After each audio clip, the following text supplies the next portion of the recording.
guess what? The pain has to stay behind. It cannot come with you. It's not small enough to come through the door.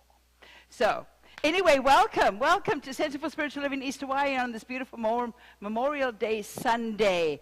And I'm Reverend Beverley Strutt. I am the spiritual director, senior minister, bottle washer, toilet plumber, fixer, you name it. I'm part of that. And of course, I don't do that alone. I do it with my beautiful team, my leadership council, and every volunteer that is here. I'm so grateful for you guys, because without you, and of course without all of you attending, I wouldn't want to be doing it, because we do this in collaboration.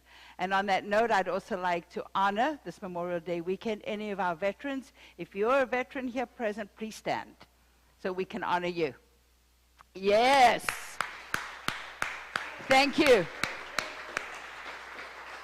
We say thank you for your service. Thank you for your yes. So I always like to just give a little bit of a beginning to Memorial Day. We look at a word here from Ralph Waldo Trine. He speaks to patriotism. Patriotism is a beautiful thing. It is well for me to love my country, but why should I love my own country more than I love all others? If I love my own and hate others, then I show my limitations, and my patriotism will not stand the test even for my own. If I love my own country and in the same way love all other countries, then I show the love of my nature. The patriotism of this kind is noble and always to be relied upon. Yes. And from Richard Goodrich, from Slain Dragons, on this day, take time to remember those who have fallen, but on every day after do more. Put the freedoms they died for to a greater and nobler use. So thank you to all of you and to all those out there and all of our veterans around the world that have stepped up for this. I am an adopted American. I had the fortune of choice to become an American citizen many, many, many years ago, and I did it with an awareness of what I was stepping into, and I have chosen to step in as fully as I can. Yes, I pay my taxes once in a while like everybody else. No, I pay my taxes always. I have an opinion like everybody else does, but I will tell you something. I can stand here with a love for this country that is unique in the way that I came to it, from a country that I truly love and will always be of South African descent, and love that I was raised there. But my goodness, I love where I am now. So I'm very honored in that. All right, let's go for a little humor in this moment in time. It's Memorial Day, right? And the minister noticed that little Alex was staring up at this large plaque that hung in the foyer of the church. The plaque was covered with names and small American flags, and the 7-year-old had been staring at this plaque for some time. So the pastor walked up and said, "Good morning, Alex." "Good morning, Reverend," replied the young man, still focused on the plaque. He goes, "What is this, Reverend? What is this plaque?" Reverend goes, "Well, son, it's a memorial to all the men and women who died in service." Soberly, they stood together, observing the plaque for some time, and then little Alex looked up at the pastor and said, "Which service, Pastor? The 9 o'clock or the 11 o'clock? Yeah. No, there'll be no dying service today, not if I can help it. So this month we are in the theme of good to great to grand, which is within the overall theme of our rise up. And it's the little things. I've spoken about this almost every week I've stepped up here. The rise up is in the little shifts, the little adjustments that we make. Sure, we can do great big strides and change the world, but it's the little things that add up to make it. And today we're going to speak about embodying the vision. So, thank you, Dennis, for creating that lovely song, because I knew that the first thing I was going to have to speak to today was the message I put in the email. People actually read the email this week. I'm like, yes, okay. Maybe I should do a little bit more controversial stuff and see if I can get more people to read it. But you got to go further down because there's a lot of good stuff in there too. But yeah, I came back. I had a fortune to have a beautiful vacay on Maui for a couple of days, gifted to me by a beloved friend. And I wrote my message from there. But if you notice in the message, I never mentioned the word Maui or where I was. But when I got home, I had 3 different people say to me, "Are you leaving?" And I'm like, am I leaving? Why would you think I was leaving? Because obviously in the tone, there was a feeling tone in the message that I am not satisfied with where I am at. No. Absolutely not. That was not the point. Nothing. You guys are not getting rid of me, not now, not anytime soon. I am here. I love it here. I love you. I love the life here. But there's this thing called vision, which we're going to speak about. Clear? Any questions? Got me. You're not getting rid of me that easily. There's too much good stuff going on here for me to do that, to walk away.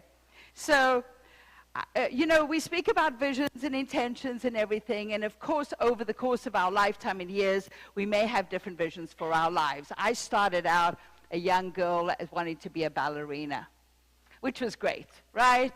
And as fortune would have it, or a little bit of hard work, and as people have said about me, a little determination, I went into a school of performing arts. And then one evening when I was 15, I decided to go ice skating. Well, that took a blow to my ankle. It landed up broken. They put 2 screws in there. And when I woke up, there was a big cast on my leg, and the doctor said to me, "We're sorry to tell you, you will never dance again." Have you seen this face? I'll never dance again. Really, this was a vision for me. This was a vision for me. And the part of the vision was that I always felt a little bit like I'm a gypsy, somebody that loves to travel. I've got tons of adventure in my body, and I love to travel. So now, not only are you telling me I'm not going to dance, at the same time, you're taking the other vision of travel and being a gypsy and experiencing away from me at the same time. Yeah, that didn't work out so well. Because in there was a call-in. It was a vision that I had, and Spirit was responding to that vision. Not only did I dance again, I went professional for 22 years as a dancer, and I traveled the world doing it. So there you go. There's a vision. And when we lean into our vision, we're always going to get that beautiful response, right? So let's talk about the vision that I had about what I mentioned in my email. You know, I've had this vision for a long time about being able to bathe in the morning and the evening sun. Not many places in the world that you can do that, but I do know along the inside of our island chain, it is completely possible because I have done it. So when I arrived here, my thought was, okay, down the block is the ocean, but I can only go in it once. It'll only be that's a one-time gig. You go in there once, you're never coming out, right? So that idea of where I live, going in the ocean in the morning and the evening sun, was not a possibility. But then I looked at it and as well, maybe it wasn't about going and doing. Maybe it was just about being in the atmosphere that could afford it, right? Absolutely. So I can hook onto that and be satisfied. Until the little thing in the vision starts doing this and going, but hang on, what you really desire is an expansion of that place of where you are. I can squish it. I can go, oh no, I'm here, this is it. It's never going to get any better than this. And God looks down and goes, really? You believe in limitation? Since when do you believe in limitation? You never believed in limitation before. You don't believe in limitation. Why would you limit a vision for your life? I mean, it doesn't mean I have to move away from here. Maybe I have to go to Hilo. Maybe I have to go to Kona. It doesn't mean any changes have to happen in my life so dramatic that I have to leave my community in order to have this other vision. But I don't know how it's going to happen. That's not my job. My job is to keep my dreams big. Because with each dream that comes forward big, there is more bigness behind it to come forward. Keep the vision open. And even if we meet that vision perfectly, I can be here, I can be living in an apartment that I can walk out and touch the ocean right there, walking in the morning sun, in the evening sun, come back, fulfill all the desires that I have with my community. Am I going to stop? Am I going to stop at that spot? Why? Okay, so the other day, Lorraine gave us these beautiful plants that I planted outside here. We planted it. Tom helped with that. He planted all these beautiful plants. They're called agave antinunata, right? Close enough? Pretty close. Close enough. They're agave plants, right? And so we know that ourselves, we live with the same laws of nature. As is in nature, so is within us. Now, we've planted those plants. They're very happy. Come on. They're on our property. They're up against this beautiful sanctuary. They are getting this beautiful rain as much as they want, everything. They are perfectly, wonderfully happy. Is that it for them? Are they just going to stop at this point, not grow anymore? They're going to go, oh, okay, we settled in here. This is it. Here we are. No, they're not. They're going to continue to evolve and expand. They're going to continue to grow. They're going to continue in, and even I don't know that these have a flower, but if they have a flower, they put up a flower. They're going to put up one flower and go, we're good. Not going to do any more. No, this is not the way it works. Well, and we know this. Anybody that gardens and prunes and weeds knows that nothing ever stops. They're very happy where they are. Those weeds, my goodness. They are so happy where they are. But they never stop growing and expanding.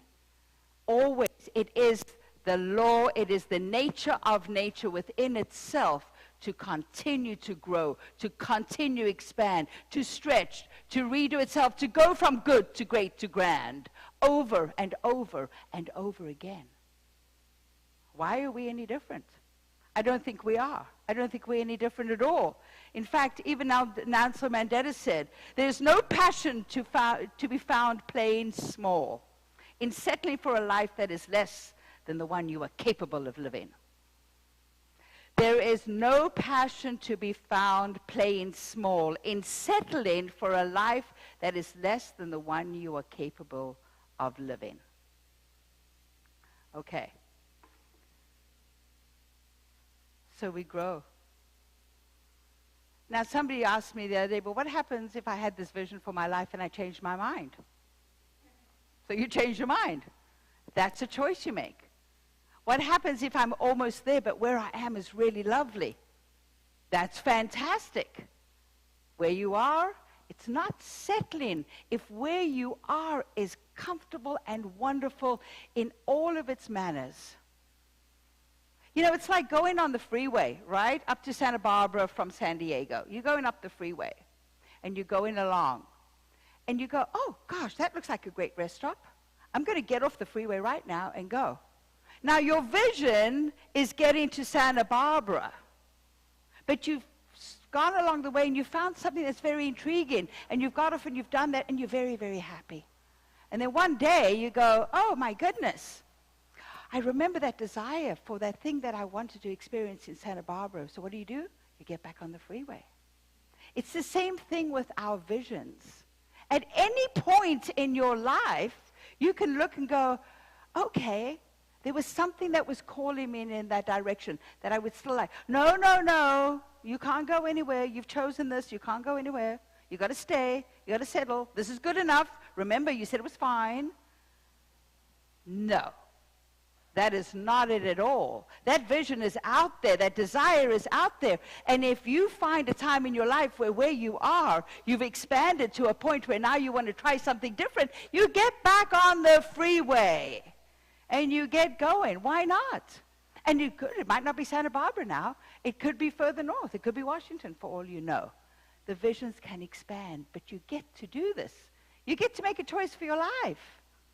No settling, especially if you're settling out of fear or accommodation for somebody else's preference. Now remember, I'm using that word preference. Preference. It's not anything else, it's their preference. And it's fine to be in relationships where we work together, where compromise is a wonderful thing of melding and being together in a relationship that works for both of you. And maybe within that, the vision has changed and become a completely different vision. But if it is not working for you, get back on the freeway. Get back and do that. You are called here to be the greatest expression of God that you can possibly be. I believe that is the only reason we're here, is to live in joy, share love, and to be and to grow and to continue to grow to the greatest expression of the divine. Because that, I believe, is why we are here. Okay? Now, once we find that spot, and we're comfortable and lovely and enjoying everything, and we're in that place and we're happy and everything is moving along, the growth is still happening, but it tends to happen more within you. It tends to find its way in a different, because you cannot stop the evolution. You cannot stop the expansion. It is part of what nature is, and as nature we will experience the same things. So we grow internally. We start to stretch into our creative mediums. We start to do other things. We grow in a way that is supportive to everybody through our eternal growth and internal growth. Because, this is the key thing. Let me make sure I'm on the right page. I don't want to leave out anything today, because there was too much good stuff going on in there. We do this because this is a theory, you don't have to buy it if you don't want to, we are the tools of the divine for its own expansion. We are the tools of the divine for its own expansion. So we're here for the joy of God. God was like going, I want to know myself, so I'm going to create all of these wonderful creatures, all of this wonderful environment, so I can know myself expressed. Perfect, wonderful, absolutely beautiful.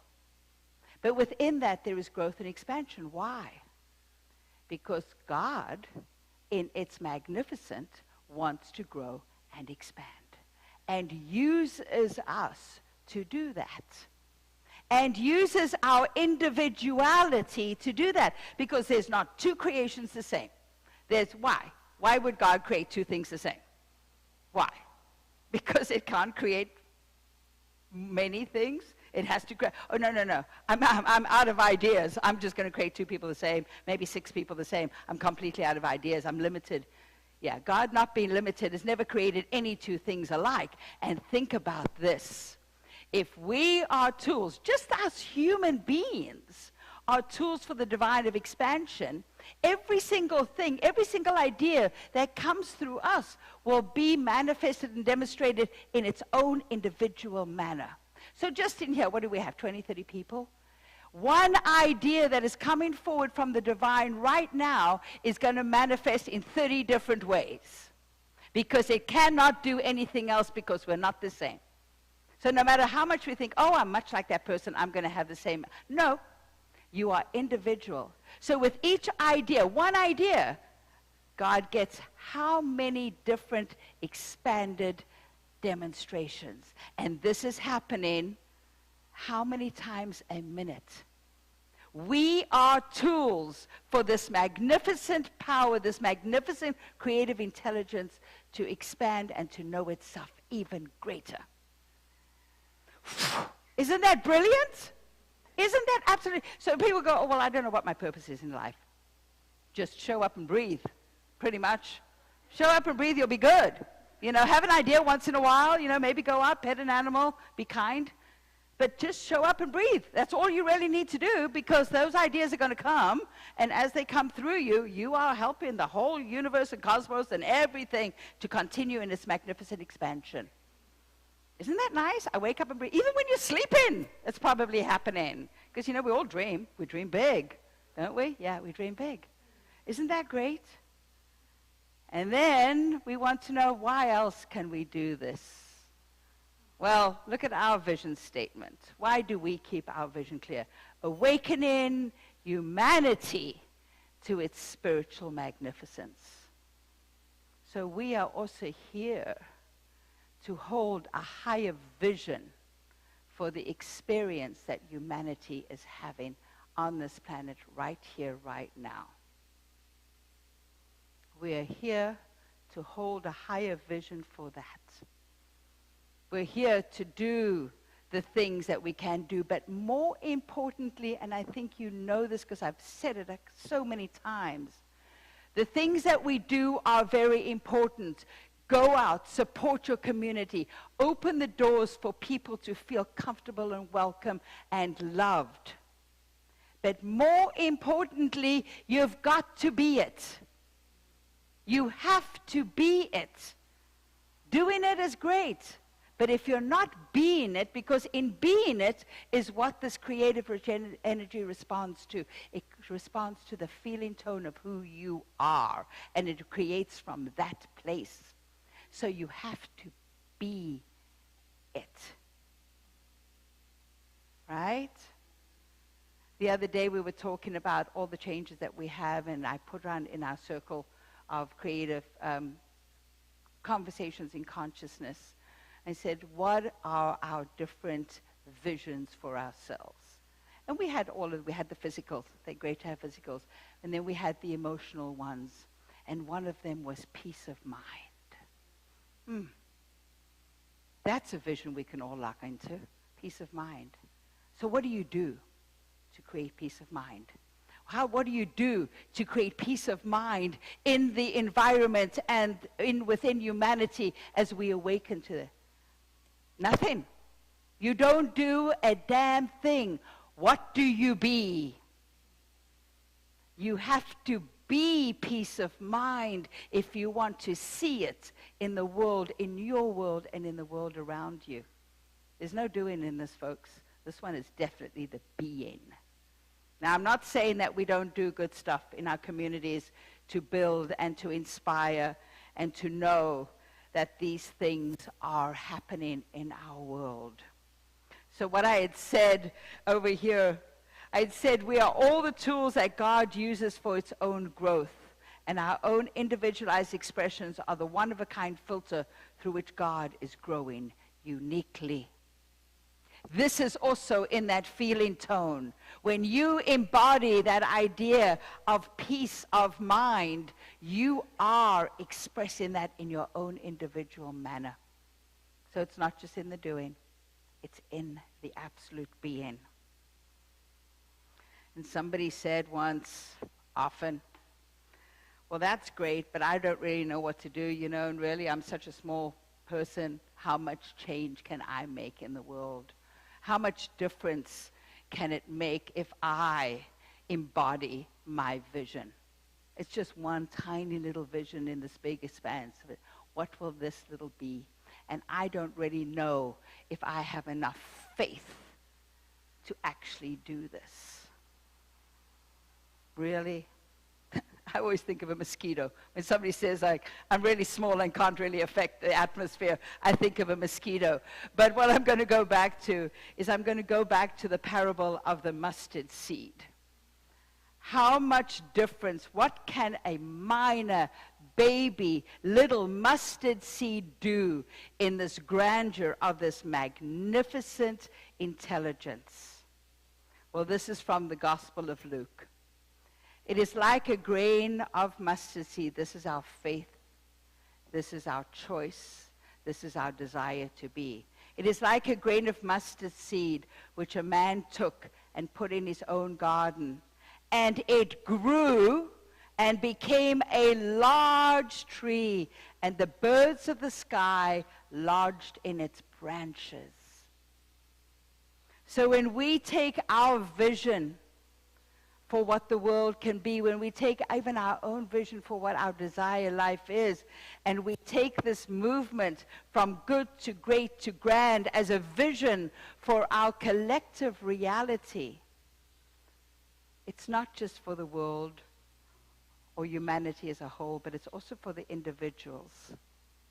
And as you take this vision as a mustard seed and allow it to grow in you, to become this tree where you can actually stand there and lodge those birds of the sky or the people in your community around you, where you can stand and hold it because your faith has grown over all this time. We are literally awakening humanity to a spiritual magnificence. We're walking out the vision. So what do we really want to do around here? We'd like to foster environments where people can explore their visions, their joys, their authentic selves, unfettered by social expectations and external judgments. Now we're getting really juicy in how our visions and how our faith can grow, and we can foster this openness in our environment. How can we actually have our faith and visions grow to be the greatest expanse of that mustard seed? So this is the call today.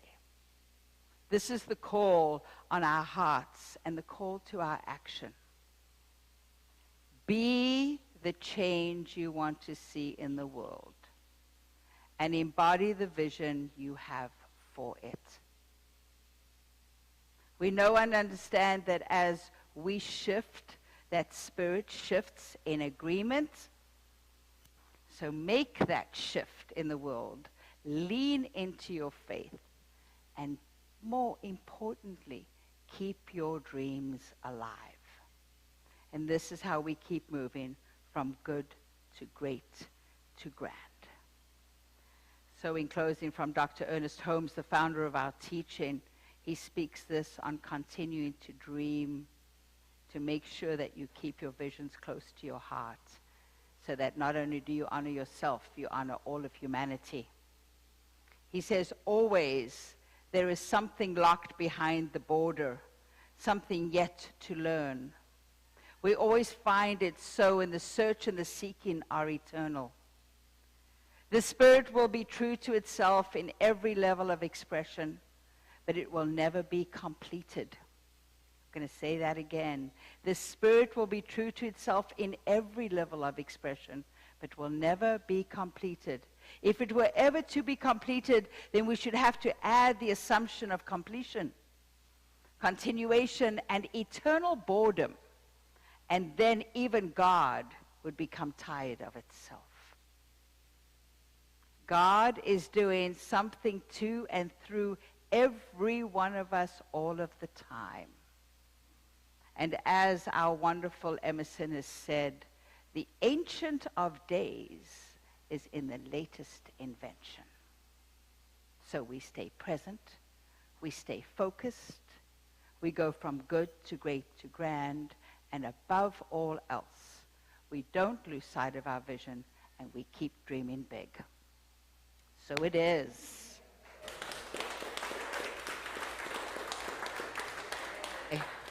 Let's take this one to prayer. So we take a beautiful deep breath in, and in this moment in time, we recognize the power and presence of the divine, this magnificent creative intelligence that is in, through, and as every single expression, every single thing. There is nowhere where it is not. It is always there, and I know that I am one with it. I know that we're all one with it as it moves around us and through us and as us in all that we do, in all that we think, in all that we say, in all we feel, and all we experience, knowing that we are fully supplied and supported every single minute as we work as these magnificent tools for the expansion of the divine. We recognize and know that our breath is the birthright to the goodness that comes forward for us. And as we move in that goodness and through that goodness and stretch and expand with that goodness and love, so we are expanding and awakening humanity to its greatest expression. For we know that the divine has no limit and never, ever says no. It is always there present, saying, yes, my beloved, yes.